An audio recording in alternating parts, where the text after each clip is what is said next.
मीराबाई वृंदावन में जब विराजती थी ना, तो एक बार अकबर और बीरबल इन दोनों को पता चला कि मीराबाई वृंदावन में रहती हैं। तो अकबर जो था ये सुनवैया अच्छा था, ये सुनने के लिए कुछ भी कर सकता था, अच्छा स्वर सुनने का बड़ा आदी था, उसको चस्का था सुनने का। वो मीराबाई बहुत सुंदर गाती थी। तो इसने बीरबल से कहा, बोले सुनो, हमने सुना वृंदावन में मीराबाई रहती हैं, हाँ उनका स्वर सुनना है। तो बीरबल बोला, देखिए वृंदावन में किसी का भी स्वर आपको सुनना है तो आप बादशाह बनकर के तो नहीं सुन सकते, क्योंकि वृंदावन वाले जो हैं ये बादशाहों के लिए नहीं गाते, ये तो ठाकुर जी के लिए गाते हैं। तो आपको रूप बदल के, ऐसे ही एक और घटना भी आती है, वहां तानसेन के साथ अकबर गए थे स्वामी श्री हरदास जी का स्वर सुनने के लिए।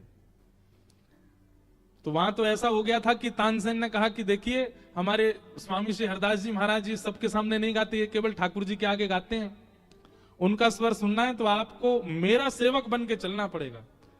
तो इतना रिजवार था अकबर कि तानसेन का तंबूरा उठाने वाला बन गया, पीछे पीछे हजूरी करता हुआ चल रहा है कि स्वामी जी का मैं स्वर सुन लूं। तानसेन ने बोला था, बोले देखो तुम चल तो रहे हो स्वामी जी के पास, पर आपकी एक बहुत गलत आदत है, क्या आप किसी का भी स्वर सुनते हो तो वाह वाह वाह ऐसे करते हो। स्वामी श्री हरदास जी के सामने वाह वाह मत कर देना, नहीं तो बहुत पिटाई होगी, कोई नहीं देखेगा तुम बादशाह हो कौन हो।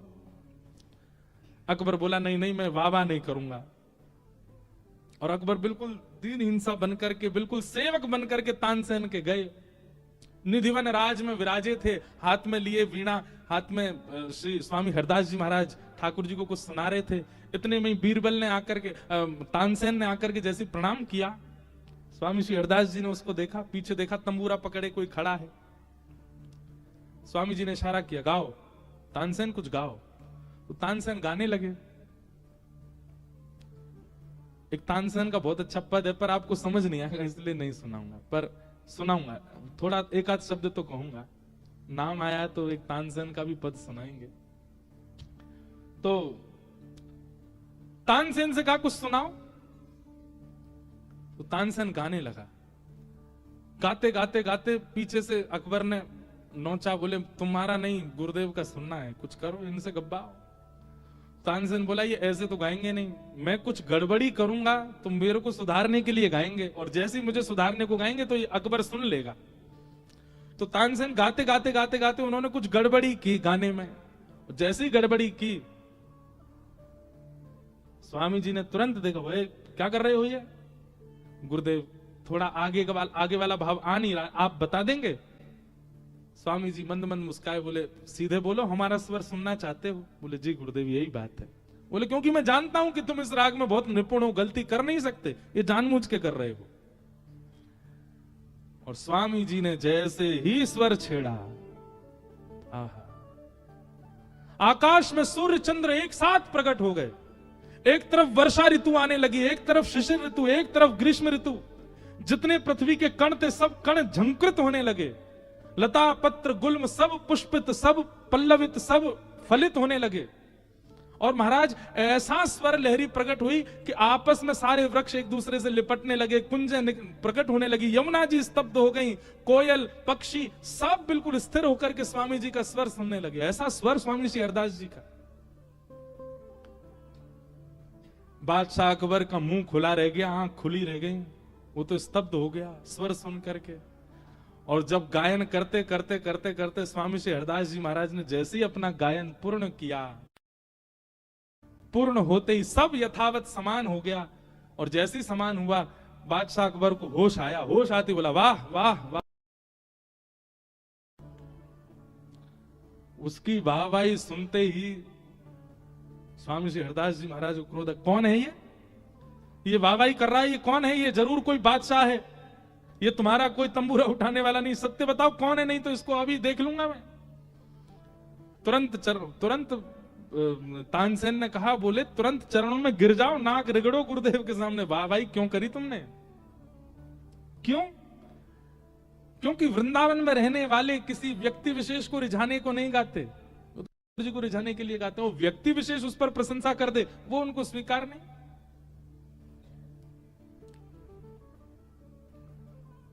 फिर बादशाह को क्षमा किया, आप बहुत लंबी कथा, हम मीराबाई की सुना रहे थे। तो मीराबाई का स्वर सुनने के लिए गए, रूप बदल करके अकबर। और जैसे सब लोग सत्संग करने आते थे मीराबाई के पास, सब लोग बैठे थे, पीछे दोनों आके बैठ गए, बीरबल और अकबर। मीराबाई ने एक झलक देखी बस, और उस एक झलक देखते ही मीराबाई अपना सत्संग करने लगी। सब लोग सुन रहे थे, सब लोग प्रणाम करके जाने लगे। जैसे ही अकबर बीरबल भी आए हाथ जोड़ के प्रणाम करने के लिए, मीराबाई के सामने जैसे ही झुके, तुरंत मीराबाई कहती हैं, एक जहांपना का इतना दीन होना यह बताता है कि वो सत्संग तो करता है। आप भले ही रूप बदल करके आए हैं, परंतु रूप बदल करके किसी सत्संग में आए हैं, इससे मुझे बड़ी प्रसन्नता है। अकबर हक्का बक्का रह गया, इनको कैसे पता, ये कैसे पहचान गई? अकबर कोई छोटा मोटा राजा तो है नहीं, उसके पास तो एक से एक पलस्तर करने वाले हैं। वो खूब रूप बदल के आया, पर मीराबाई पहचान गई। अकबर कहता है, ये विद्या आपके पास कहां से आई? तो मीराबाई कहती हैं, ये सत्संग की विद्या है।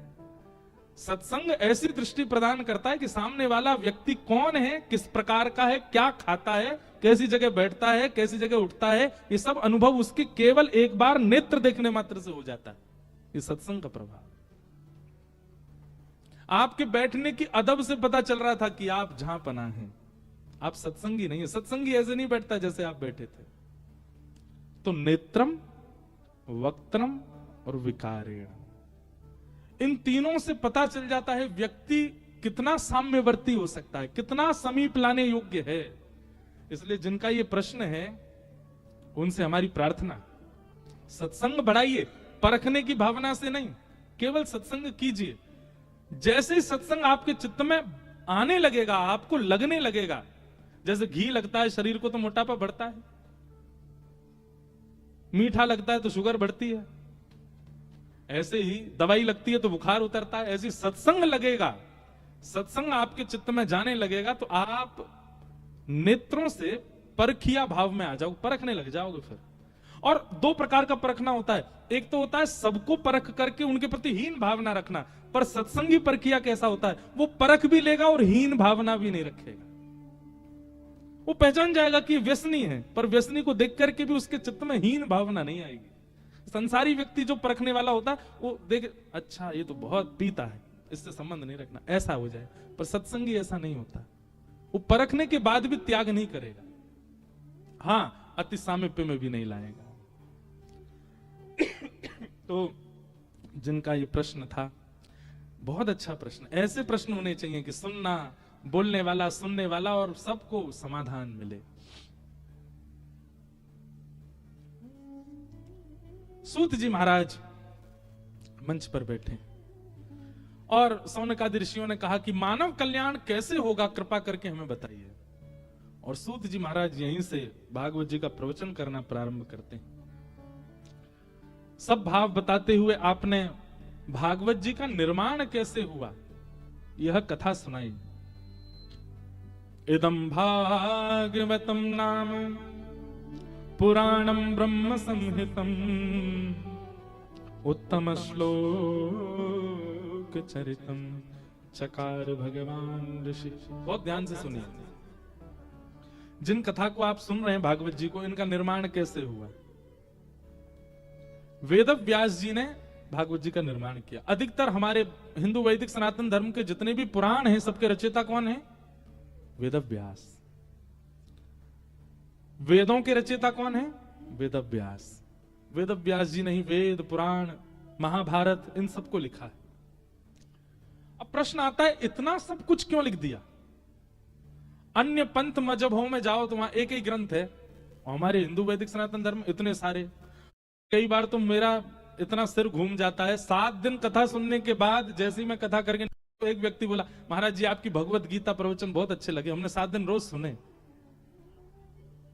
मेरे मन में आती है, मैंने कि अरे बावड़े, ये भगवत गीता नहीं थी, ये श्रीमद् भागवत थी। भगवत गीता अलग है, भागवत जी अलग है। कई लोग रामायण और रामचरितमानस में अंतर नहीं जानते। सुनने गए रामचरितमानस, पर क्या बोलेंगे, हम रामायण सुनने गए थे। अरे रामायण संस्कृत में लिखी है श्री वाल्मीकि जी ने, और रामचरितमानस श्री गोस्वामी तुलसीदास जी महाराज ने ग्रामीण भाषा में रचना की है, उसको रामचरितमानस कहते हैं। और रामायण वाल्मीकि जी के द्वारा लिखी गई उसको कहते हैं। इतना ही नहीं जानते हो, अपने आप को हिंदू कहते हैं हम लोग। गीता में, भगवत गीता में और भागवत में, और यहां पे भी ऐसे ऐसे महापुरुष अभी बैठे हैं 3 दिन से कथा सुनने, उनको अभी पता चला अच्छा ये गीता जी नहीं थी। यहां पे भी 2-4 ऐसे बैठे हैं क्योंकि मुझे दिख गए ऊपर से, उनको अभी अभी पता चला अच्छा भगवत गीता नहीं है जो ये सुना रहे हैं। 1 लाख श्लोकों से युक्त महाभारत, और उस महाभारत में मध्य में कृष्ण ने अर्जुन को जो संवाद सुनाया वो है भगवत गीता। छोटी सी, केवल 700 श्लोकों से युक्त है। और जिन श्री कृष्ण ने अर्जुन को महाभारत के बीच में गीता सुनाई, वो कृष्ण कौन है, उनका परिचय और उनके स्वभाव का परिचय जहां है वो है श्रीमद् भागवत। आप भागवत सुन रहे हैं, भगवत गीता नहीं। तो वेद व्यास जी ने सबकी रचना की, पर इतना क्यों लिखा? अब इसमें 2 बातें सुनिएगा। पहली बात, आपने किसी बिजनेस को प्रारंभ किया, एक दुकान से शुरू किया, और एक समय आने पर महाराज बड़ी बड़ी फैक्ट्रियां हो गई, तो आपका बिजनेस अच्छा चल रहा है ये पता चल जाएगा। आपने जो क्रिया की वो लाभकारी हुई, इसीलिए तो इतना विस्तार हो गया। लेकिन जिस दुकान से शुरू करी वही दुकान पे ही है, उसको भी बेचने की नौबत आ गई, तो इसका मतलब क्या है? आपका जो कार्य था वो बढ़िया नहीं चला। हमारे एक दृष्टिकोण से देखो तो वेद व्यास जी ने इतने ग्रंथ लिख दिए, एक नहीं अनेक लिखे, अनेक नहीं अथाह लिखे। संपूर्ण 100 वर्ष की आयु में आप हिंदू एक ग्रंथ को तो नहीं देख पाओगे। ऐसे गिनती के 4-5 लोग ही होंगे पूरे भारत में भी जिन्होंने सबरे ग्रंथ देखे हैं, नहीं देख सकते हम, इतना विस्तृत है हमारा। तो ये विस्तार कब होता है? जब कार्य श्रेष्ठ होता है तभी उसका विस्तार होता है। जय हो रुक्मणी मैया, विराज जाओ, कथा सुन लो, हाँ बैठ जाओ। कौन की लाली है भैया ये? अरे मैया कहा ठानी मन में, लाली छोड़ दे वन में। जय हो। अब यहां राधा रानी तो नहीं घूमेंगे, यहां तो रुक्मणी जी घूमेंगी, द्वारिका है। पर ये भी कॉन्सेप्ट एक दिन सुनाएंगे हम। श्री जी भी विराजती हैं रुक्मणी जी का ध्यान रखने के लिए द्वारिका में, वो प्रसंग आएगा तो ही कहेंगे उसको। तो मैं क्या बता रहा था? हाँ, विस्तार कब होता है? जब कार्य उचित हुआ हो तभी उसका विस्तार होता है। और दूसरी बात, वेद व्यास जी ने इतना विस्तार इसलिए किया क्योंकि वो जो रच रहे हैं उससे उनको कहीं ना कहीं संतुष्टि नहीं हो रही थी। स्वांत सुखाय तुलसी रघुनाथ गाथा, जब तक आपको स्वयं को सुख नहीं मिलेगा अपनी क्रिया से, आप चाहे उस काम को कितना भी अच्छा कर लीजिए, उससे किसी का नहीं हो सकता। हम कथा में आते हैं तो बहुत सारे लोग हमको बोलते हैं ये वाला भजन सुना देना महाराज जी, ये वाला प्रसंग सुना देना, ये वाली कथा सुना देना। यहां बैठ करके हम वो सुनाते हैं जो हमारे चित्त में आ रहा होता अचानक, और लगता है कि इससे अगर मेरा चित्त प्रसन्न है तो निश्चित है जितने लोग बैठेंगे सबका चित्त प्रसन्न हो जाएगा। पर एक व्यक्ति विशेष का भाव रख के अगर मैं यहां से कुछ स्पेसिफिक चीज कहूंगा तो वही प्रसन्न होगा, सब नहीं होंगे। सबकी प्रसन्नता तब हो सकती है जब प्रवचन करने वाला स्वयं अपने चित्त को प्रसन्न करता हुआ बोल रहा हो। तो वेद व्यास जी इतना कुछ लिख रहे थे पर उनका चित्त कहीं ना कहीं प्रसन्न तो था, पर अभी भी लग रहा था कुछ तो रह रहा है, कुछ तो छूट रहा है, कुछ तो अपूर्णता है, जिसके कारण वेद व्यास जी बड़े चिंतित हो गए कि मैं क्या करूं। मैंने इतना कुछ लिख दिया, महाभारत लिख दी, 18 उपपुराण लिख दिए, 17 महापुराण लिख दिए, मेरा मन अशांत, अभी ऐसा क्यों लग रहा है कि कुछ अपूर्ण है, कुछ छूट रहा है। तभी वहां नारद जी का आगमन हुआ और नारद जी आकर के बोले, भगवान आप इतने उदास क्यों हो? तब वेद व्यास जी बोले, मैंने इतना कुछ लिख दिया, मेरे मन को शांति नहीं मिल रही है। तब नारद जी ने कहा, अशांति का कारण केवल एक है। बोले क्या? बहुत ध्यान से सुनिएगा, ये विषय बहुत अच्छा लगता है मुझे।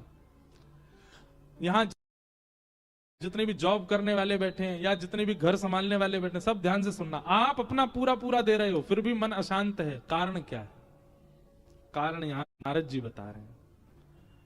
आपकी पूर्णता है कार्य में, लेकिन फिर भी हृदय की अशांति का कारण केवल एक है, भवतानुदित प्रायम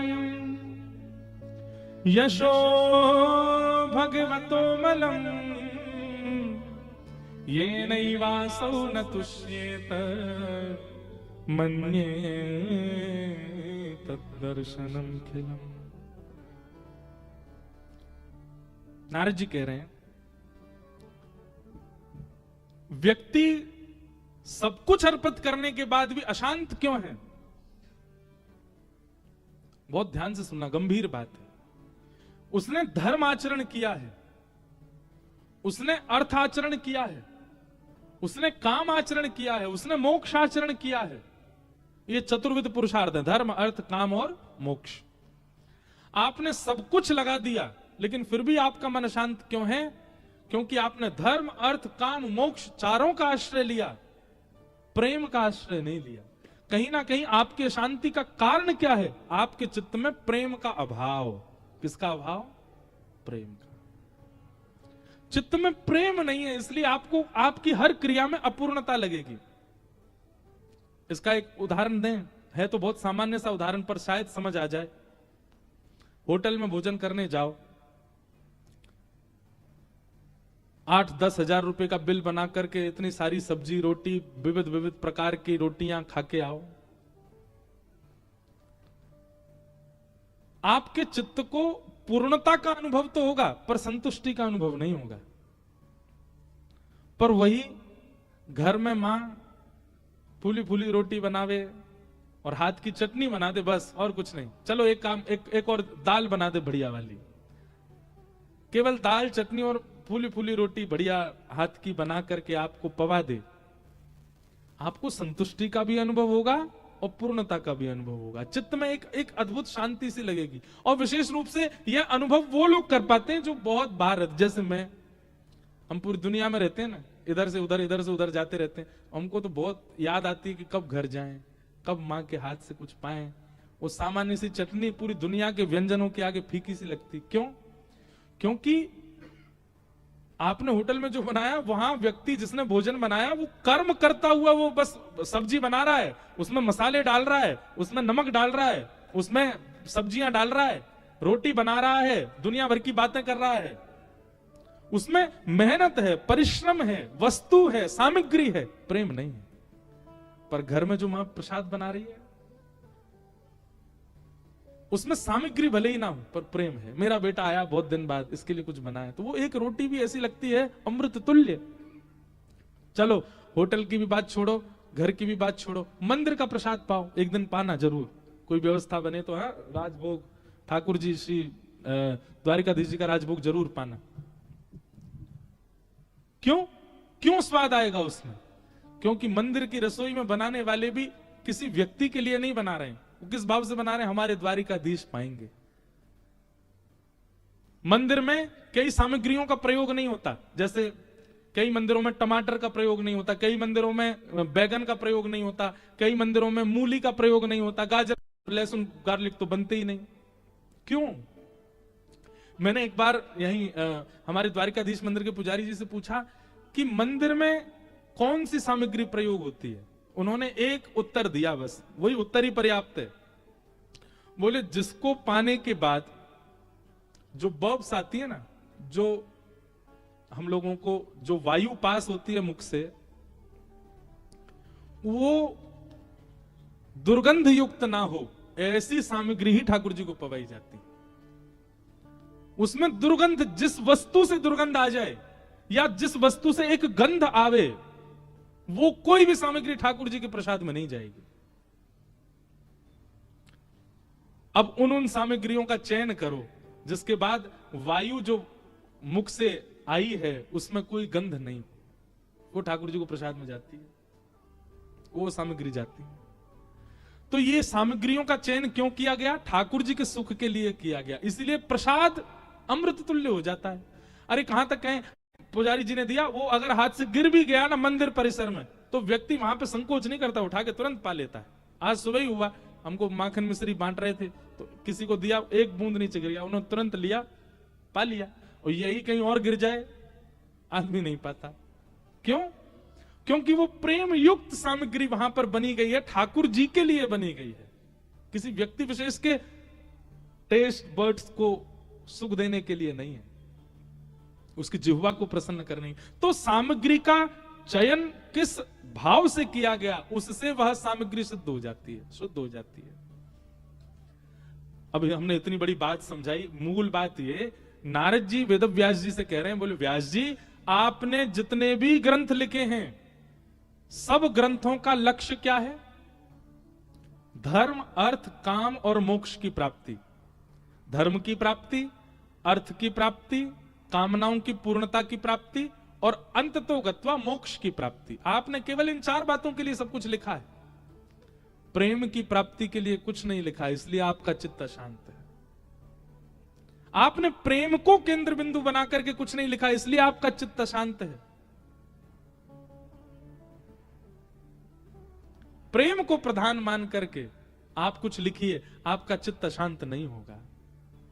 भैया जब व्यक्ति प्रेमी हो जाता है ना, वो धर्म की चिंता नहीं करता। सबसे पहली बात, व्यक्ति प्रेमी हो जाता फिर उसको अर्थ की चिंता नहीं होती। व्यक्ति प्रेमी हो जाता फिर उसको कामनाओं, उसकी कामनाएं सब धरी रहे एक कोने, प्रेम प्रधान हो जाता है। और क्षमा कीजिए अगर मैं प्रेम की बात कर रहा हूं तो ये आजकल के आशिकों को मत ले लेना इसमें बिल्कुल भी, जो पड़े रहते हैं डिप्रेशन में, नहाए नहीं 5 दिन से, दुर्गंध मार रही है, उन आशिकों को प्रेमियों में मत लीजिएगा कृपा करके। धुआं उड़ा रहे हैं, तुम नहीं मिली तो हम कहां जाएंगे, मर जाएंगे। ऐसे आशिकों को आप प्रेम की चर्चा में तो बिल्कुल, ये प्रेम का उपहास हो जाएगा अगर ऐसे आशिकों को आप लेके आओगे।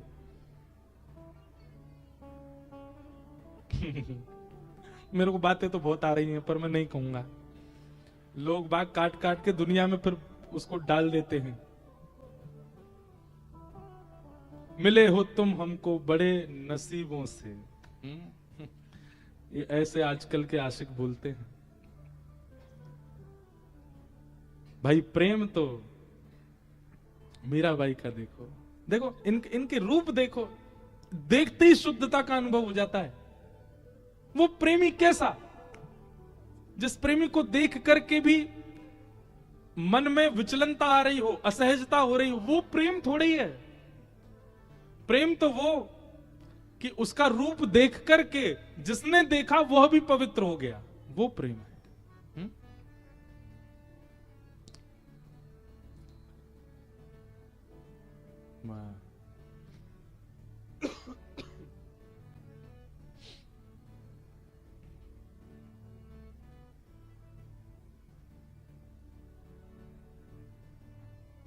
प्रेम तो वो श्रेष्ठ जिनको देख करके मन शुद्ध हो जाता हो, हृदय पवित्र हो जाता हो, और मलिनता आ जाती हो, और काम भावना प्रकट हो जाती हो, और क्रोध आ जाता हो, और ईर्ष्या द्वेष और दूर रहने की, ये कोई प्रेम है? प्रेम तो वो जो आपको भी शुद्ध कर देता हो, वो प्रेम है। हमारे वृंदावन में एक ठाकुर जी की मुसलमान भक्त हुई, उनका नाम था ताज बेगम। क्या नाम था? ताज बेगम। उनको मंदिर में घुसने नहीं दिया जाता था। क्यों? क्योंकि वो हिंदू नहीं थी। पर ताज बेगम का ऐसा प्रेम था ठाकुर जी से, वो बाहर मंदिर के बैठे बैठे आते जाते दर्शनार्थियों से पूछती थी, ठाकुर जी का श्रृंगार कैसा है, ठाकुर जी कैसे दिख रहे हैं, ठाकुर जी कैसे विराज रहे हैं। कुछ दिन तक तो दर्शनार्थियों से सुनने लगी। अब एक स्थिति ऐसी आ गई, अब ताज बेगम पहले ही सोच के आती हैं, आज ठाकुर जी ऐसे बैठे होंगे, आज ठाकुर जी की माला ऐसी होगी, आज ठाकुर जी का मुकुट ऐसा होगा, आज ठाकुर जी के वस्त्रों का वर्ण ऐसा होगा। मंदिर में तो जाने नहीं दिया जाता, बाहर ही बैठी रहती। अब दर्शनार्थियों से पूछती नहीं है, दर्शनार्थी को बुला के कहते सुनो मैं जैसा बताऊं बस हाँ या ना बोलना। ठाकुर ने आज लाल वस्त्र पहने? बोले हाँ। ठाकुर जी ने आज सिर पर मोरपिच पंच मोरपिच का मुकुट पहना? बोले हाँ। ठाकुर जी ने आज मकराकृत कुंडल पहने? बोले हाँ। गले में मोतियों की माला? हाँ। कितनी माला? 6 माला है। अब बोले गिनी तो नहीं। बोले जाओ गिन के आओ, 6 माला है गले में? बोले हाँ 6 माला। ठाकुर जी ने कंठ पर ऐसे हसली पहनी है? बोले हाँ हसली पहनी। ठाकुर जी ने पीला केसरी चंदन उसकी पत्रावली बना करके गाल पे गोल ऐसे हो रहा है? बोले हाँ। बस सुनते ही ताज बेगम वहीं नृत्य करने लग जाती थी। उनको देख करके लोगों के चित्त में प्रेम आ जाता था। एक प्रसंग मैं सुनाता हूं। श्री हनुमान जी महाराज जब लंका गए तो लंका में जाकर के जब सब जगह भ्रमण कर रहे थे तब एक जगह हनुमान जी ने देखा बड़े अक्षरों में लिखा था राम। हनुमान जी बोले लंका में राम कहां लिखा है भाई? तो हनुमान जी ने परीक्षा लेने के लिए एक ब्राह्मण का रूप धारण किया और ब्राह्मण का रूप धारण करके उर्दपुंड लगा करके बिल्कुल केश आदि त्याग करके बानर वेश छोड़ करके एक सुंदर ब्राह्मण का रूप धारण किया। खड़ाऊ पहन करके चट चट चटकाते भाई भीतर प्रवेश करके देखें तो सही राम लिखा है किसका भवन? अंदर बैठे थे कौन? विभीषण जी। जैसे ही हनुमान जी ने प्रवेश किया और विभीषण ने हनुमान जी की ओर देखा, हनुमान जी की ओर देखते ही विभीषण जी ने तुरंत दंडवत प्रणाम किया और एक बार प्रणाम किया तो चलता, प्रणाम करके उठे और हनुमान जी को देखकर फिर प्रणाम किया, फिर उठे, फिर देखा, फिर प्रणाम किया, 3 बार प्रणाम किया। हनुमान जी को संशय हो गया कहीं ऐसा तो नहीं इसको मैं दिख रहा हूं हनुमान रूप में, ये इसीलिए मुझे 3 बार प्रणाम कर रहा है। हनुमान जी ने अपना मुख देखा, बोले मुख तो बदल लिया ये, फिर भी 3 बार प्रणाम।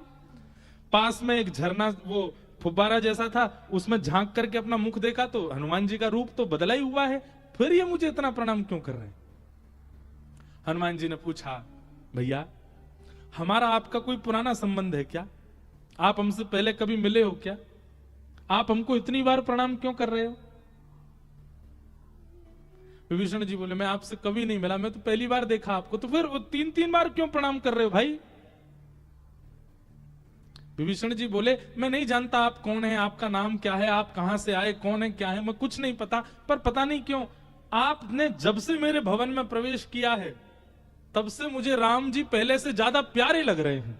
आपको देखने के बाद राम जी से मेरा और प्रेम बढ़ रहा है, तो निश्चित ही आप कोई भक्त हैं इसलिए मैं प्रणाम कर रहा हूं। तुरंत हनुमान जी अपने रूप में आ गए, विभीषण को हृदय से लगाया। ये है प्रेम का लक्षण, ये है प्रेमी का लक्षण। जिसको देखते ही काम प्रकट हो जाए, जिसको देखते ही क्रोध प्रकट हो, जिसको देखते ही ईर्ष्या प्रकट हो, वो प्रेमी नहीं। जिसको देखते ही प्रेम प्रकट हो वो प्रेमी। अशांति का चाहे कोई भी कारण हो उसकी पूर्णता प्रेम से हो जाएगी। प्रेमी चित्त यदि है आपका तो कोई भी विलगता क्यों ना आ रही हो, चाहे शारीरिक पीड़ा है, मानसिक पीड़ा है, बौद्धिक पीड़ा है, पारिवारिक पीड़ा है, आप प्रसन्न ही रहोगे क्योंकि प्रेम से भरपूर। वो प्रेम ठाकुर जी से हो तो वो प्रीति, वो प्रसन्नता आपकी बनी रहेगी। आप सदैव अंदर से अपने आप को संतुष्टि रखोगे, चाहे फिर कुछ हो जाए संसार में।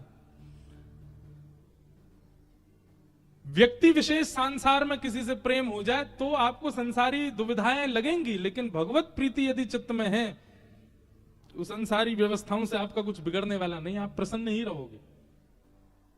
आपके चित्त में एक अद्भुत शांति सी ही रहेगी। प्रेम। नारद जी महाराज ने वेद व्यास जी से कहा, हे व्यास जी आपकी अशांति का कारण क्या है कि आपने धर्म को बता दिया, अर्थ को बता दिया इतने ग्रंथों में, कामनाओं की पूर्ति बता दी, मोक्ष की प्राप्ति बता दी, पर प्रेम की प्राप्ति नहीं बताई, इसलिए आपका चित्त अशांत है। मैं कहा करता हूं कथा में कि नारद जी ने विशेष रूप से कहा कि भगवान आपके जो द्वारा रचे हुए ग्रंथ है ना, इन ग्रंथों से श्रद्धा बढ़ेगी, आस्था बढ़ेगी, विश्वास बढ़ेगा, ठाकुर जी के प्रति प्रेम नहीं बढ़ेगा। और जब तक प्रेम वर्धन करने वाला ग्रंथ आप नहीं लिखोगे तब तक आपके चित्त को अशांति नहीं होगी। ऐसा कुछ लिखो जिससे सुनने वाले, पढ़ने वाले, बोलने वाले को प्रेम हो ठाकुर जी से, ठाकुर जी से प्रेम हो जाए।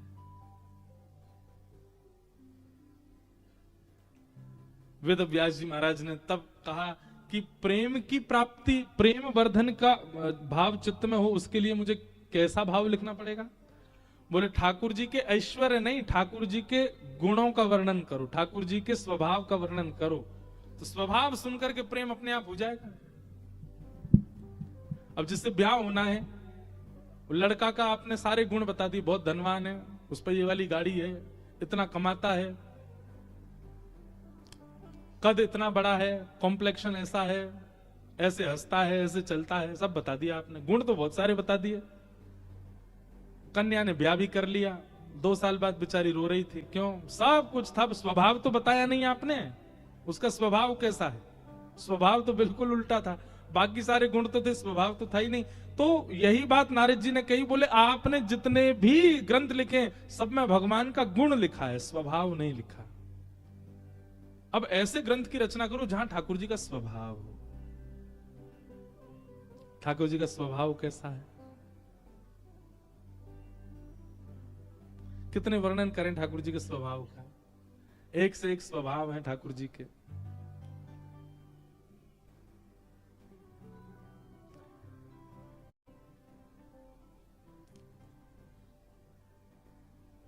निकुंज लीला हो, कुंज लीला हो, निभृत लीला हो, सब में ठाकुर जी का एक विचित्र स्वभाव है। एक लीला ऐसे सुनाते हैं हमारे ब्रज में।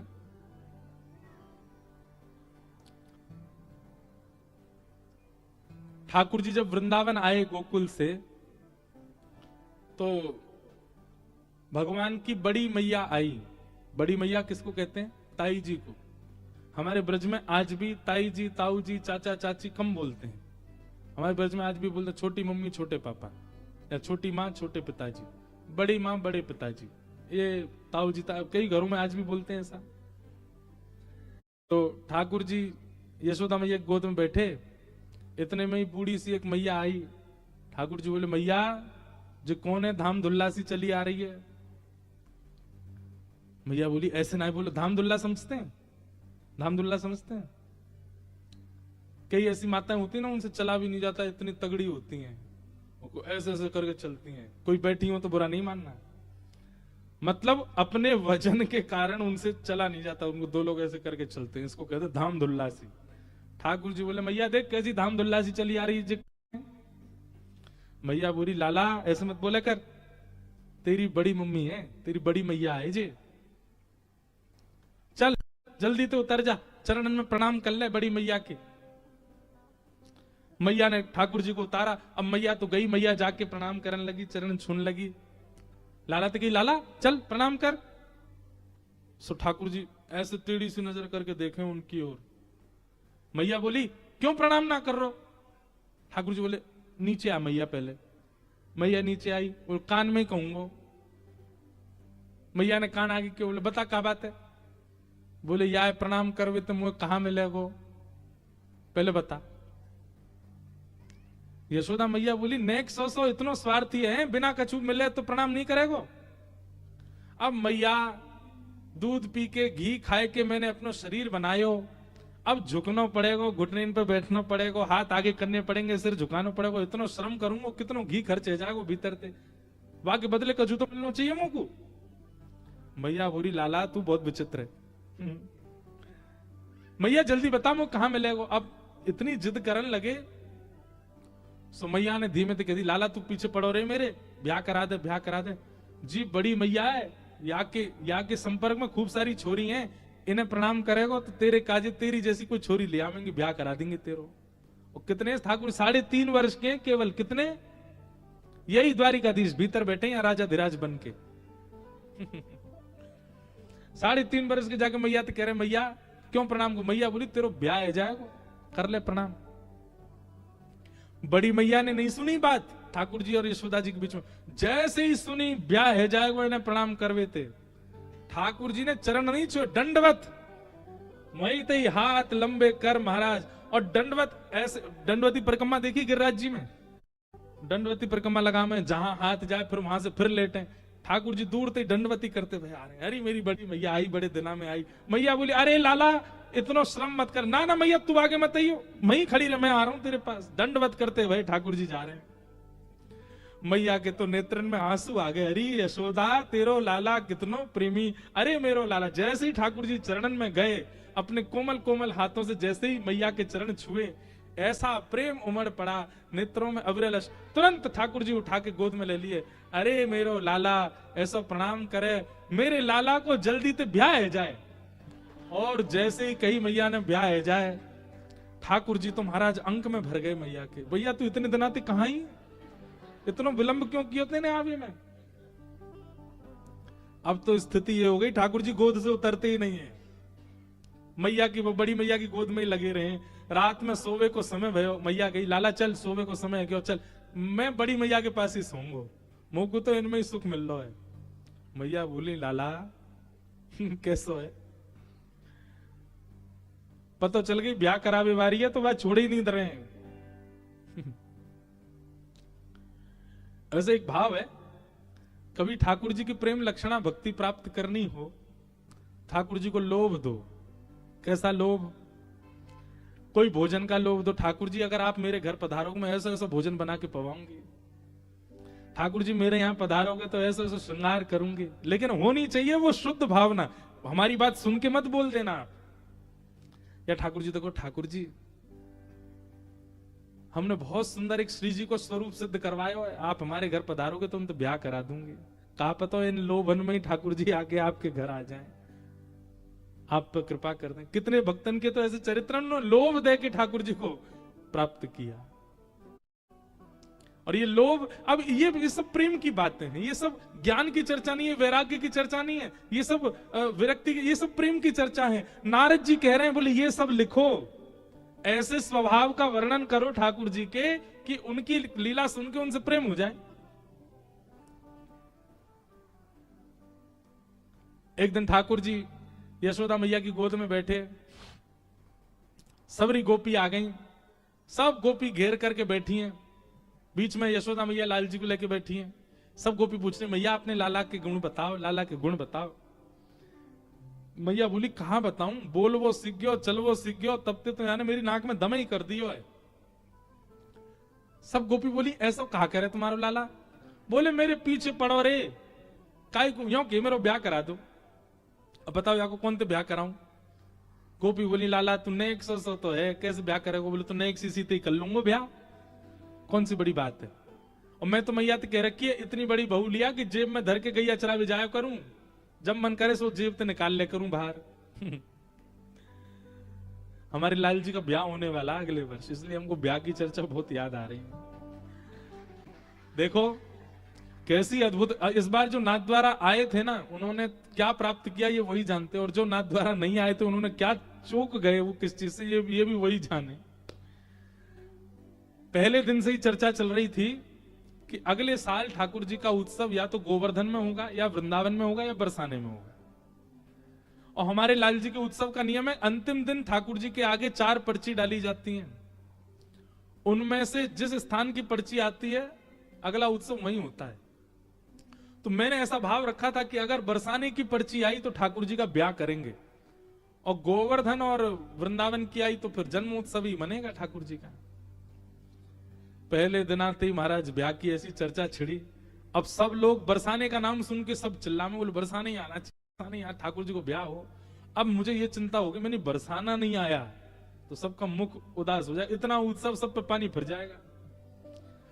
फिर जो भी आमे वो ब्याह की चर्चा करें, जो भी संत महापुरुष आमे वो ब्याह के पद गावे, सब ब्याह की बात करें। इतनी ब्याह की बात है गई। अंतिम दिन मैंने की लाला अच्छा एक बार हमारे एक पंडित जी बोले सुनो तीनों पर्ची बरसाने की डाल दो। कुछ भी करो बरसानो ही आगो। मनी नहीं यार ऐसे नहीं करना। तो फिर गोवर्धन, बरसाना और वृंदावन 3 पर्ची बनाई। और उस दिन मेरे इतने हाथ पांव कांप रहे थे, मैंने बरसाना नहीं आई तो पता नहीं ऐसा लगेगा खीर तो बनी पर शक्कर नहीं डली। बरसानो आना चाहिए। हे लाला ने लाज रखी हो, खूब जोर से ब्याह करेंगे तुम्हारो। तीनों पर्ची पहले भागवत जी से छुपाई, खूब पूछ ली, खा दी भैया देखो तीनों अलग अलग हैं। ठाकुर जी के सन्मुख जैसी पधराई तो दो पर्ची तो इकट्ठी एक साथ गिरी ठाकुर जी को बिल्कुल सामने, और ठाकुर जी की सेवा में जो गैया रे में एक पर्ची गैया के थन के नीचे जाके अटक गई। अब विडंबना ये कि ठाकुर जी के सन्मुख की पर्ची उठाई जाती है, लेकिन गैया के चरणन में पर्ची गई है तो गैया को मान रखना चाहिए। सब बोले गैया वाली उठाओ। अब मुझे डर लगे, मैंने कि कहीं ऐसा नहीं हो सामने वाली पर्ची में बरसाना होगा और हमने कोने में गिरी गैया वाली उठा ली तो कहीं दिक्कत नहीं है। पर विश्वास करके उठाई, और जैसे उठाई महाराज वह खोलते ही वहां में लोगों श्री बरसाना ठाकुर जी को ब्याह। अब देखो ब्याह के कितने लोभी हैं ठाकुर जी। मतलब ब्याह की बात कर दी तो घुमा फिरा के वही बात आई जहां से ब्याह हो। इतना ठाकुर जी को ब्याहुला बहुत प्रिय है। अपने घर के ठाकुर को कभी अवसर मिले ना, संत जनों से पूछ के रसिक एक बार ब्याहुला जरूर करना ठाकुर जी। ब्याहुला ऐसा थोड़ी कि कोई ब्याह रचाना है, ब्याहुला के पद होते हैं, ठाकुर जी को सेहरा बांधा जाता है, श्रृंगार किया जाता है, ठाकुर जी की सारी रस्में की जाती हैं, बस वो एक सुख है, उसमें ठाकुर जी को बहुत अच्छा लगता है। तो कभी ठाकुर जी को अगर आमंत्रण देना हो घर का तो ब्याह का लोभ दे दो, ठाकुर जी आपको ब्याह कराएंगे आ जाओ, दौड़े चले आवेंगे ठाकुर जी। ब्याह के कारण तो ऐसे दुल्हा बनवे के काजे डोलते रहे। कई ब्याह ऐसे भी ब्याहुला होते हैं उनमें श्री जी नहीं है, दुल्हन है ही नहीं, अकेले दुल्हा ही डोलने हैं, क्योंकि वो तो नित्य श्री जी के हैं, उनको अलग से कोई दुल्हन की आवश्यकता थोड़ी है। पर ब्याह के बड़े प्रेमी है हमारे लाल जी। तो कभी अगर लोभ देना हो तो ब्याह का दो ठाकुर जी, क्या पता ब्याह के लोभ से ही रीझ जाएं, आ जाएं आपके पास। या फिर जो भी आप प्रस्तुत कर सकते हो, भोग का लोभ,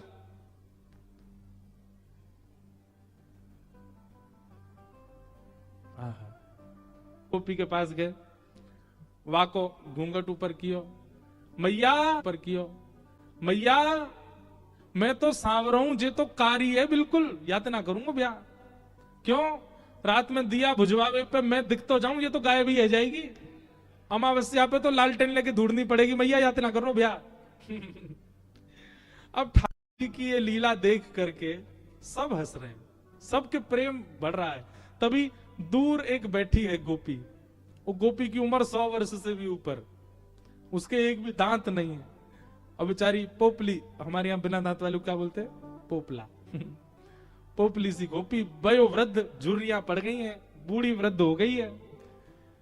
ठाकुर जी की इस लीला को देखकर के उसके मन में आया कि अगर मैं भी नेक युवा होती तो मैं भी इन गोपीन में बैठ जाती, लाला मेरो भी घूंघट उठातो, मेरी गोद में बैठ जातो। अब उस वृद्धा गोपी के चित्त में आ रही है भावना, ठाकुर जी को पता चल गई। ठाकुर जी ने सब गोपी रिजेक्ट कर दी, और अंत में उस पंक्ति से दूर बैठी है वो वृद्ध गोपी। वह वृद्ध गोपी के पास गए और वह को घूंघट उठाए के बोले। अब वो वृद्ध गोपी जैसी हंसी, उसके एक भी दांत नहीं, बिना दांत की गोपी, वही वो वृद्ध सी गोपी। ठाकुर जी ने उसका घूंघट उठाया और घूंघट उठा, मैं देख तेरी बहू मिल गई, मैं तो यही तो ब्याह करूंगा। तुरंत वाकी गोद में बैठ गई। सबरी गोपी बोली, अरे लाला तू जाके गोद में बैठो, वाके एक भी दांत नहीं है। ठाकुर जी बोले, यही मारे तो बैठा हूं, मेरे 2 दांत हैं, या कि एक भी नहीं है, हम दोनों एक जैसे हैं, यही मारे दोनों की पटेगी बढ़िया, मेरे तो 2 ही निकले हैं अभी। आहा, ऐसी प्रेम लीलाएं हैं ठाकुर जी की। नारद जी महाराज वेद व्यास जी से बोले, इन लीलाओं का वर्णन करो जहां ठाकुर जी का बाल रूप, जहां ठाकुर जी का स्वभाव दिख रहा है, जिसको सुन करके, जिसको देख करके सबके चित्त में प्रेम प्रकट हो जाए। आस्था प्रकट होना, श्रद्धा प्रकट होना, विश्वास प्रकट होना, ये तो सामान्य बात है, प्रेम प्रकट होना ये विशेष बात है। वेद व्यास जी महाराज ने तब भागवत जी की रचना की। विराज जाओ।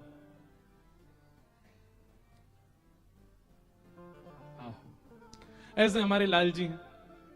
तो नारद जी महाराज वेद व्यास जी से क्या कह रहे हैं कि ऐसी लीलाओं का वर्णन करो, ऐसे गुण और ऐसे स्वभाव का वर्णन करो आप, जिससे सुनने वाले के चित्त में प्रेम प्रकट हो। बुरा नहीं मानिएगा।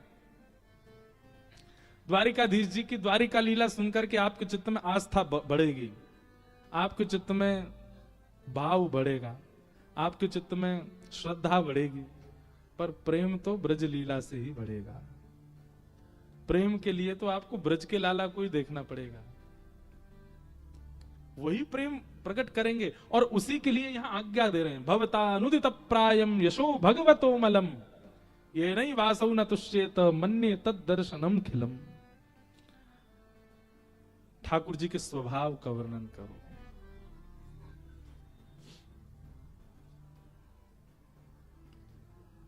तब वेदव्यास जी महाराज ने नारद जी की उस आज्ञा का अनुसंधान किया और ठाकुर जी की लीलाओं का चिंतन किया। ब्रज भाव ब्रज लीलाओं का चिंतन करके ब्रज का जो स्वरूप है वो चित्त में प्रकट होने लगा श्री वेदव्यास जी के। और तब वेदव्यास जी ने जो रचना की वह अंतिम रचना श्रीमद् भागवत। और भागवत रचने के बाद में वेदव्यास जी ने अपनी कलम को सरस्वती जी में बहा दिया और कहा अब इसके बाद कुछ और लिखना शेष नहीं है, ये सर्वोपरि है। क्योंकि यहां ऐश्वर्य नहीं, यहां गुण नहीं, यहां पर स्वभाव का वर्णन किया गया है। और भागवत जी की रचना के बाद वेदव्यास जी के चित्त को अथाह शांति का अनुभव हुआ। अब वेदव्यास जी को लगा कि हाँ मैंने कुछ लिखा है, जिसको सुन के पढ़ के। मैं एक बात कथा में कहा करता हूं और ये बात आपको माननी पड़ेगी, अगर भागवत जी की रचना नहीं हुई होती तो शायद तुकाराम जी हमें नहीं मिलते, शायद मीराबाई हमें नहीं मिलती, शायद सूरदास, शायद जनाबाई, नरसिंह मेहता, ये सब भागवत के उपासक हैं। इन सब ने भागवत की उपासना की, तब जाकर के ये प्रेमी बने। बहुत ध्यानपूर्वक एक बात को सुन लीजिए और कहीं हो सके तो घर कर लीजिए इस बात को। आप अन्य साधन और अन्य वार्ताओं को सुनकर के ज्ञानी बन जाओगे, आप अन्य वार्ताओं से विरक्त बन जाओगे, आप अन्य वार्ताओं से योगी बन जाओगे, सिद्ध बन जाओगे, पर भागवत के आश्रय में आके तो केवल प्रेमी बनोगे। और क्षमा करें, खूब कथाएं सुनने के बाद भी प्रेमी नहीं बने तो आप कथा नहीं सुनते हो, कुछ और करते हो कथा में जाके। कथा तो प्रेमी बना देती है, रोम रोम से प्रेम प्रस्तुत होने लगेगा फिर ठाकुर जी के लिए। आप चाहे फिर डाकोर जी जाओ, चाहे द्वारिका आओ, चाहे भेट द्वारिका जाओ, जहां भी श्याम सुंदर को देखोगे लीलाएं प्रकट होंगी, लीलाओं का अनुभव होगा। मुझे ऐसा लगता है कि भक्ति में हमारी स्थिति यहीं तक ही पहुंच जाए बस, कि हमें लीलाओं का अनुभव होने लग जाता है। ठाकुर जी ने निश्चित इस भाव में क्या लीला की है, वो लीला अनुभव, यही प्रेम की स्थिति में आना है, जिसको लीला अनुभव हो जाए। समझो वो प्रेम की स्थिति में, प्रेम की जो धार चल रही है उसमें वो आ चुका है। ब्रजवासी द्वारिका आते हैं, पर यहां पर भी ठाकुर जी को देख करके ब्रज के लाला ही दिखते हैं, ब्रज के भाव से दर्शन होता है। इस प्रकार वेदव्यास जी महाराज ने भागवत की रचना की, और भागवत की रचना करने के बाद वेदव्यास जी के चित्त को अनंत शांति का अनुभव हुआ। व्यास जी की अंतिम रचना है भागवत। और भागवत के बाद एकादश स्कंद में व्यास जी लिखते हैं, मेरे द्वारा रचित सब भावों को व्यक्ति जरूर पढ़े, पर जब जीवन में उतारने की बात आए तो केवल भागवत जी को उतारे। भागवत जी सर्वोपरि। आप सारे ग्रंथ सुनो, सबका सम्मान करो, पर अगर सिचुएशन लाइफ की सेटल करनी है तो भागवत जी में जैसा वर्णन है उसी के अनुसार कीजिएगा, उसी के अनुसार व्यवस्थित होइएगा। भागवत जी की रचना हुई। वेदव्यास जी महाराज ने विचार किया कि अब भागवत जी को घर घर में जन जन तक कैसे पहुंचाया जाए। तब व्यास जी के ही पुत्र हैं श्री सुखदेव जी महाराज, जो सुखदेव जी जन्म लेते ही वन में चले गए थे निर्गुण निराकार ब्रह्म की उपासना करने के लिए। निर्गुण निराकार किसको कहते हैं? जिसका कोई गुण नहीं, जिसका कोई आकार नहीं। जैसे वायु, वायु कौन है? निर्गुण निराकार ब्रह्म ही है। द्वारिकाधीश केवल जगत मंदिर में विराजमान है, वो सगुण साकार है, पर ये जो वायु हमारा स्पर्श कर रही है ये भी तो पर ब्रह्म है, निर्गुण निराकार ब्रह्म है। ये खालीपन जो इस पंडाल और मेरे बीच में है, ये इसमें कौन है? इसमें भी पर ब्रह्म है, निर्गुण निराकार ब्रह्म। निर्गुण निराकार ब्रह्म की उपासना बहुत मुश्किल है। उनका कोई गुण नहीं है, कोई आकार नहीं है, कोई शब्द नहीं है। सुखदेव जी महाराज निर्गुण निराकार ब्रह्म की उपासना कर रहे थे। वेद व्यास जी महाराज ने मन में सोचा अपने पुत्र को सगुण साकार का उपासक बनाऊं, और किसी व्यक्ति को अगर सगुण दर्शन करना है ना तो भागवत जी का आश्रय ले ले। बंधु, हम आपको सत्य बात कह रहे हैं, कई लीला कथाओं में जो कही जाती है ना, उन लीलाओं का कहीं अध्ययन नहीं किया, कहीं पढ़ी नहीं है, बस कथा करते करते अपने आप लीलाएं प्रकट हो जाती हैं, अपने आप रूप प्रकट हो जाता है ठाकुर जी का। सूरदास जी कैसे वर्णन कर देते हैं ठाकुर जी की ऐसी छवि का। कैसी छवि है? शोभित करनवलीत लिए, घुटरुन चलत रेणु तन मंडित, गोरोचन तिलक की। कैसी छवि है ठाकुर जी की? एक हाथ में मक्खन ले रखा है ठाकुर जी ने। मक्खन कैसे लेते हैं ठाकुर जी? ऐसे। सबके लड्डू गोपाल हैं, ऐसे होंगे, विराज रहे मंच पे। अब सूरदास जी क्या कह रहे हैं? शोभित कर नवनीत लिए और फिर घुटरुन चलत। ये कैसे हो सकता है? हाथ में जब नवनीत है, हाथ में जब मक्खन है, तो घुटमुन कैसे चल सकता है कोई? पर सूरदास जी कह रहे हैं चल रहे हैं ठाकुर जी। चल के देखना है एक बार आप। एक हाथ ऐसे उठा के अब घुटने से चलो, चल पाओगे? क्या होगा? लुढ़क जाओगे, गिर जाओगे। इसलिए हमने एक नया नाम रखा है, लड्डू गोपाल जी का एक नया नाम। ये हम ही रख सकते हैं, आप मत रखना। 3 व्हीलर ठाकुर जी। कौन से? 3 व्हीलर। एक हाथ और 2 घुटने पे ही चल देते हैं महाराज। कैसे चल सकता है कोई? अब सोचो कितने लोग यहां ऐसे बैठे हैं जो कितने वर्षों से लड्डू गोपाल की, कभी आपने नहीं सोचा ये घुटमुन कैसे चलते होंगे? ये चिंतन भी आना, यह भी एक भगवत कृपा है। ये सोच में भी आना। हमारे कभी कभी मन में आता, ठाकुर जी कंडूक क्रीड़ा करने गए, कालिया नाग को मारने के लिए जब गए थे, तो कहते हैं कि मधुमंगल की गेंद फेंक दी ठाकुर जी ने जमुना जी में, और उसको लेने के लिए गेंद कभी डूब ही नहीं सकती जल में। गेंद डूब कैसे गई? गेंद कभी डूबती है? बताओ, आपने 50 वर्ष निकाल दिए कथा सुनते सुनते, कभी क्यों नहीं आया मन में कि गेंद तो डूबती नहीं? फिर मधुमंगल की गेंद डूबी कैसे? कभी मन में नहीं आया? बीच में ठाकुर जी खड़े हैं, गिरिराज जी धारण कर रखा है, गिरिराज जी ठाकुर जी ने ऐसे ही उठा लिए होंगे? नहीं, मेरा तो बहुत चिंतन चलता है इसमें, ठाकुर जी ने कैसे उठाए होंगे? एक तरफ से गिरिराज जी को अधर किया होगा, अधर मतलब ऐसे किया होगा, ऐसे करने के बाद फिर भीतर गए होंगे, ऐसे दोनों भुजाओं से भीतर बिल्कुल मध्य में पहुंचे होंगे, और मध्य में जाके दोनों भुजाओं से थोड़े अधर करके फिर इकन्नी उंगली पर ऐसे धारण किया होगा। और धारण भी जब किया होगा तो गिरिराज जी उठाते स्थिर हो गए। भाई, किसी भी भारी वस्तु के बीच में कुछ रख दो, वो भारी वस्तु ऐसे होती रहेगी, कभी इधर जाएगी कभी उधर जाएगी। ठाकुर जी ने जब गिरिराज जी उठाए होंगे तो गिरिराज जी कभी इधर कभी उधर कभी इधर ऐसे बिल्कुल झूम रहे होंगे। और फिर ऐसे चिंतन मन में आते हैं, उत्तर भी मिल जाता है। नंददास जी का एक पद मैंने पढ़ा, उस पद में उत्तर मिल गया। बोले क्या? कान्हा कुंवर के कर पल्लव पे मानो गोवर्धन नृत्य करे। ठाकुर जी के कर पल्लव पर गिरिराज जी नाच रहे हैं, नृत्य कर रहे हैं, कभी इधर को जा रहे हैं कभी उधर को जा रहे हैं। और एक ऐसी छवि वर्णित कर दी। बोले कैसे? बोले गिरिराज जी को ऐसा झूमता हुआ देख ठाकुर जी से रहा नहीं गया। ठाकुर जी बोले आहा, गिरिराज जी नृत्य कर रहे हैं, एक धुन तो बजाओ। अब बिना धुन के बिना ताल के कोई नाचे कैसा लगेगा? सोई ठाकुर जी ने ज्यों ज्यों तान उठत मुरली की, त्यों त्यों लालन अधर धरे। एक हाथ से गिरिराज जी उठा रखे हैं और एक हाथ से वंशी अधर पर लेकर के ठाकुर जी उसको बजा रहे हैं। बहुत सुंदर भाव।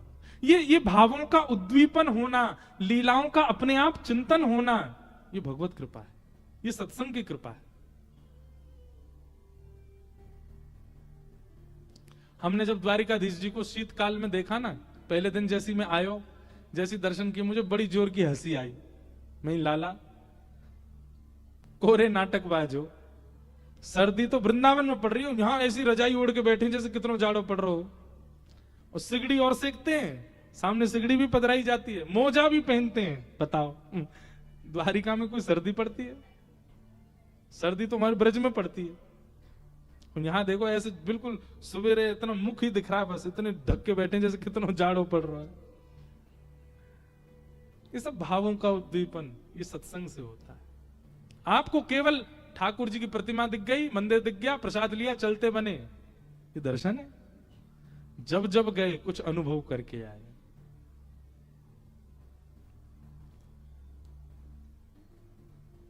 एक भाव नाथ द्वार में एक महापुरुष ने मुझे बताया, कितना सुंदर भाव।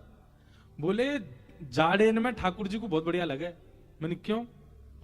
बोले हमें तो यूं लगे ठाकुर जी रात में सो गए। ठाकुर जी रात में सो में थोड़े ही है, तो रास करवे जामे, कभी कोई गोपी के यहाँ कभी कोई गोपी के यहाँ। तो जाड़ेन में ठाकुर जी को बहुत बढ़िया लगे। बोले क्यों?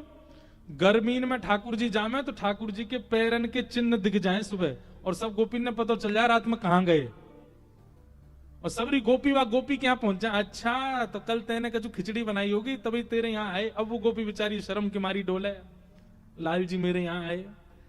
जाड़ेन में ठाकुर जी मोजा पहन ले, और जैसी मोजा पहने तो पामन के चिन्ह ही ना, तो ठाकुर जी खूब डाए डाए डोले सब जगह। सवेरे सबरी गोपी ढूंढे लेकिन पद चिन्ह मिलते ही नहीं है। क्यों? मोजा पहन रखे हैं लाल जी ने। इसलिए द्वारिका में भी ठाकुर जी मोजा पहनते हैं। सर्दी नहीं है फिर भी पहनते हैं। क्यों? कहीं कृपा करने जाते हैं ठाकुर जी, कहीं मेरे पद चिन्ह ना दिख जाए, इसलिए मोजा पहनते हैं। और देखो ब्रज लीला में ठाकुर जी पादुका नहीं पहनते, द्वारिका में पहनते हैं। इसलिए पहनते हैं क्योंकि रोज रात में ब्रज ही जाते हैं ये, कहीं द्वारिका के पुजारी पकड़ नहीं ले पैर चिन्ह देख करके, इसलिए पादुका पहन के जाते हैं कहीं हमारे पद चिन्ह ना दिख जाए ये सब भाव है। अब ये भाव कैसे प्रकट होते हैं? लीला का चिंतन करते रहो करते रहो करते रहो, अपने आप प्रकट होंगे। और लीला चिंतन के लिए क्या करो? ये जितने बैठे हैं इन सबके चरित्रों को पढ़ो, इन सबके भावों को पढ़ो, अपने आप लीला प्रकट हो। तो सूरदास जी क्या कह रहे हैं? शोभित कर नवनीत लिए घुटुरुन चलत। हाथ में मक्खन लेके ठाकुर जी घुटमुन चल रहे हैं। तो कैसे चल रहे हैं? बोले या को टेक लगा करके चल रहे हैं ठाकुर जी, अपनी कोहनी को टेक लगा के, और टेक लगा के ठाकुर जी चलते हैं। और चलते चलते अब घुटमुन चल रहे हैं, तो इसका मतलब है कि अभी ठाकुर जी की आयु कितनी है? 1 वर्ष। 1 वर्ष के बाद तो लाला उठ के चलने लग गए। तो 1 वर्ष के ठाकुर जी का रूप वर्णन है, घुटरुन चलत। और फिर उसके बाद क्या कह रहे हैं? रेणु तन मंडित। बोले क्योंकि ठाकुर जी बार बार गिर रहे हैं, इसलिए जो रज है वो ठाकुर जी के तन पे लग रही है। रेणु तन मंडित। अब देखो लोग पद गा देते हैं पर भाव कौन समझे? शोभित कर नवनीत लिए घुटरुन चलत रेणु तन मंडित। अब अगली बात क्या कह रहे हैं? गोरोचन तिलक किए। ये गोरोचन तिलक क्या? इसके 2 भाव है। हर गाय के मस्तिष्क में गोरोचन होता है। वो कभी कभी किसी श्रेष्ठ गाय के या तो नासिका से ही, और वो उसकी विधि श्रेष्ठ गौ सेवक ही जानते होंगे, वो अपने आप ही निकल आता है। उसमें बड़ी सुगंधी होती है, उसका तिलक लगाते हैं ठाकुर जी। वो मिलता ही नहीं होगा, और मिलता भी होगा तो गौशालाओं में गैया ऐसे ही उसको प्रवाहित कर देती होगी कहीं पे। माथे से ऐसे नासिका में होकर प्रकट होता, गोरोचन कहते हैं उसको। उसका तिलक लगाते हैं ठाकुर जी, सुगंधी होती है उसमें। गोरोचन तिलक किए का एक भाव तो ये हो गया। दूसरा भाव क्या बता रहे हैं?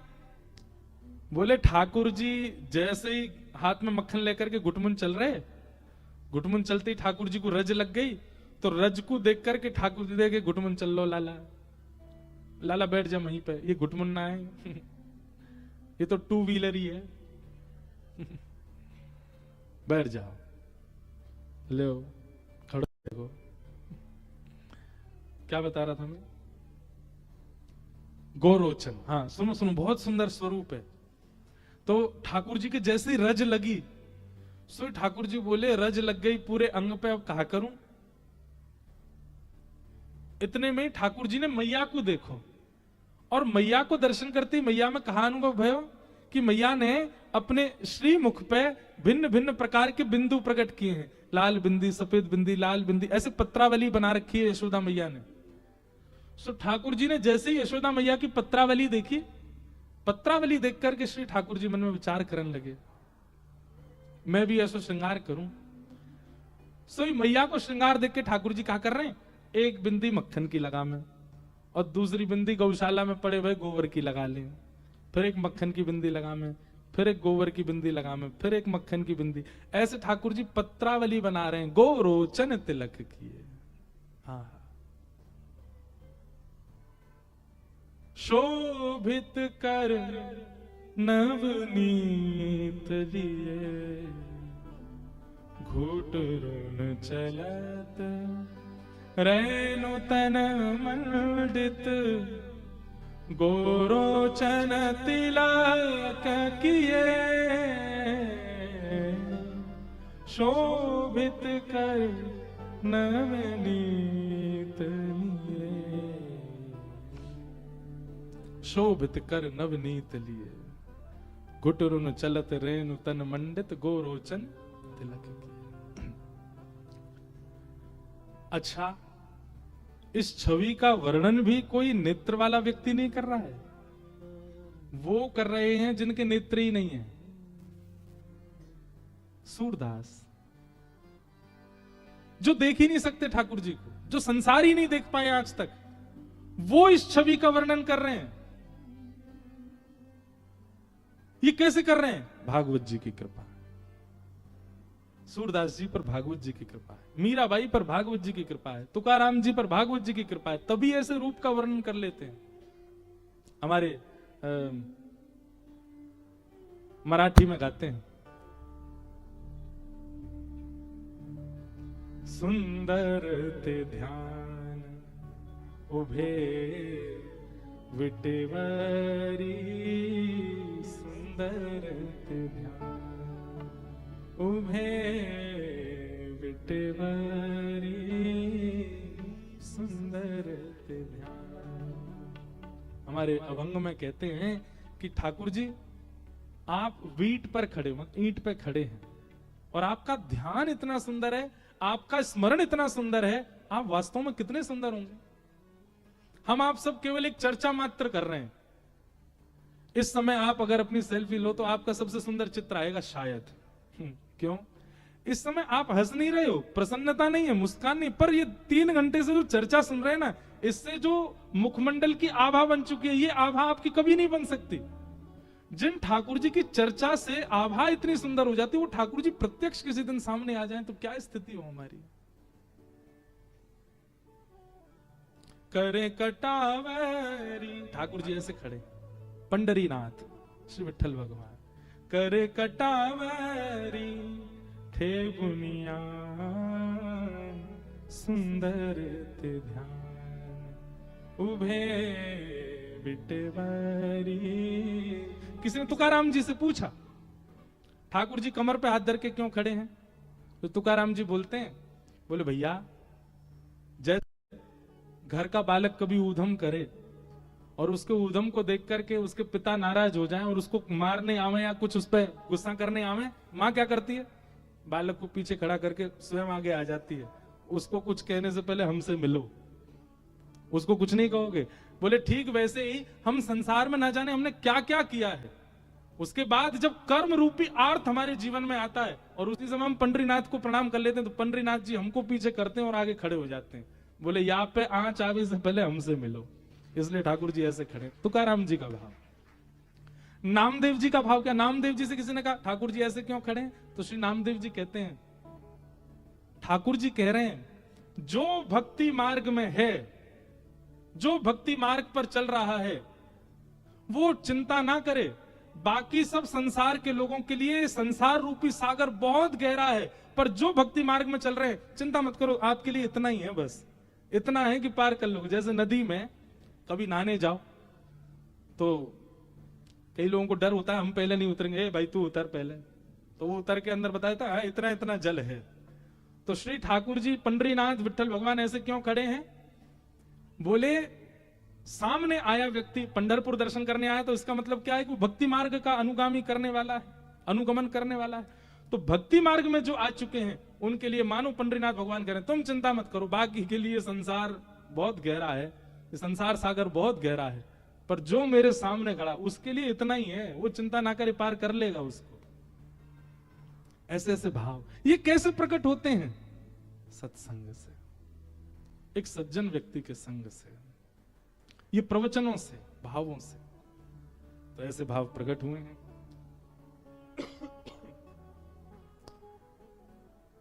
वेद व्यास जी महाराज ने अपने पुत्र श्री सुखदेव जी को निर्गुण निराकार ब्रह्म की उपासना से सगुण साकार ब्रह्म की उपासना कराई। और सगुण साकार ब्रह्म चित्त में आते ही श्री सुखदेव जी महाराज हिमालय का त्याग करके श्री वेद व्यास जी के चरणों में आए और संपूर्ण श्रीमद् भागवत का अध्ययन किया। और फिर उन्हीं शुकाचार्य जी ने भागवत की कथा परीक्षित जी को श्रवण कराई। अब परीक्षित कौन है ये विषय तो हम कल सुनेंगे 3 बजे से।